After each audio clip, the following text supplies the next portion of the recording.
There are echoes in your blood, not just whispers, but roaring timelines, flickering scenes from around before the inversion, before the world turned synthetic and dressed you in lies disguised as light. They start early, not just with lullabies and bright toys, but with the surgical severing of the umbilical cord before your spirit fully descends. That cord wasn't just flesh, it was a vibrational conduit, a spiral of memory linking your higher essence to the harmonic field of your ancestors and the earth. To cut it too soon is the disruption of the sacred calibration of your soul's entry point. It's not medical, it's metaphysical disorientation disguised as care. They don't just want your birth, they want your forgetting. Then they mark you, a seemingly innocent act, pressing your tiny soul onto a pad of ink, leaving a print on a government parchment, but the heel print is worth more than memorabilia. Let's call it a ritual, a symbolic extraction, the healing of your soul, or the taking of your soul from your soul, the signature of one of the first submissions. They archive the imprint, not just for your records, but because the bottom of your foot is an ancient map, a bioenergetic key that holds codes from prior lifetimes. And before you even walk, they've taken it.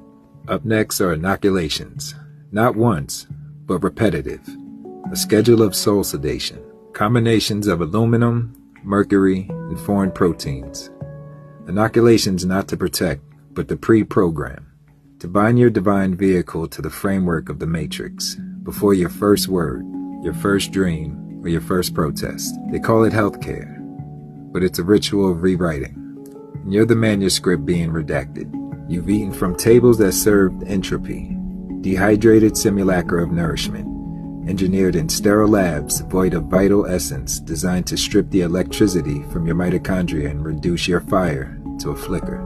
The water they gave you, no H3O2. They gave you a weaponized solvent laced with neurosuppressants, not just fluoride, but a concoction to calcify perception, so you'd second guess your second sight. Your intuition, your knowing that you know. It's all systematically muffled. Then they layer it further. Creams, lotions, cosmetics, all the tinctures of distortion.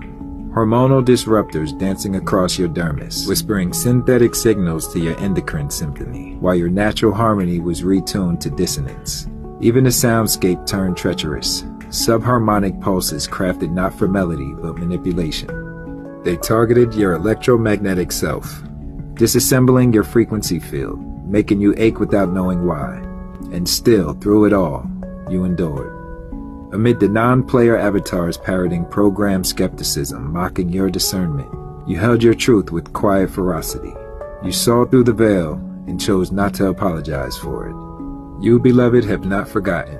You've simply been emerging, piece by luminous piece, recovering fragments of past lifetimes through dreams, deja vu, and the spaces between words. You're not awakening now. You have always been in the process of returning, and soon a threshold shall present itself, a binary crossroads. And in that moment, you will either declare your divinity or have a role assigned for you in someone else's script. I say this not to frighten, but to affirm what you already know. The day is coming, and you radiant sovereign anomaly, you were definitely made for it. Even after the fact that they stole your print, your pulse, and your program, they could not touch the eternal flicker buried in your chest. You've walked through spiritual minefields barefoot, carried the weight of memories you weren't supposed to recall, and still you love, and still you hope, and still you wait for the signal only the awakened can hear.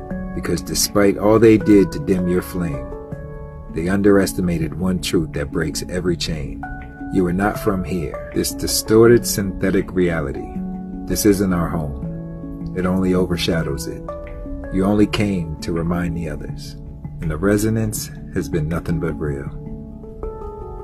In my cash.